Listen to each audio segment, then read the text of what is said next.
Hello friends, তোমরা নিশ্চয়ই part 1-এর ভিডিওটা দেখে এসেছো। তো পার্ট 2টা বেশি লম্বা করব না।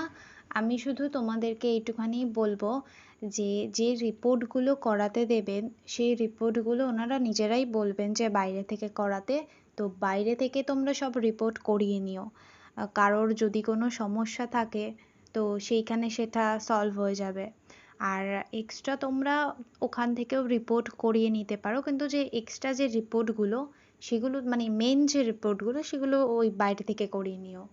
আর যে অর্থোপেডিক দেখানো বা ইএনটি করানো, আমি যেমন ইএনটি, অর্থোপেডিক দেখানো, সার্জেন দেখানো আর হচ্ছে আইটা দেখিয়েছিলাম, তো এই কটা আমি ওখান থেকে করিয়েছিলাম। তো তোমরা এইগুলো ওখান থেকে করিয়ে নিতে পারো।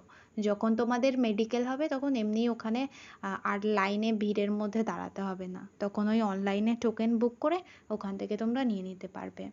তো ওই নখনি ফ্ল্যাট ফিট তো আমি ওখান থেকে করেছিলাম, তো ওনারা কিছুই চেক করেননি, ওনারা শুধু দেখে লিখে দিয়েছিলেন। বুঝেছো, মানে ওরকম পুলিশের মেডিকেল কোনো কিছুই টাফ হয় না, শুধু ওই কালার ব্লাইন্ডনেস চেক করে নেয়। তো আমাদের কারোর কালার ব্লাইন্ডনেস ছিল না। তো এই ছিল হচ্ছে মেডিকেল। তো আমি যেটা বলছি যে তোমরা বাইরের কারোর কথায় কোনো কান দেবে না, যে মেডিকেল অনেক টাফ হয় বা কিছু, বা মেডিকেলের জন্য কোনো ভয় থাকলে কারোর কথায় কান না দিয়ে তোমরা নিজেরা জোর কদমে পড়াশুনো করে যাও।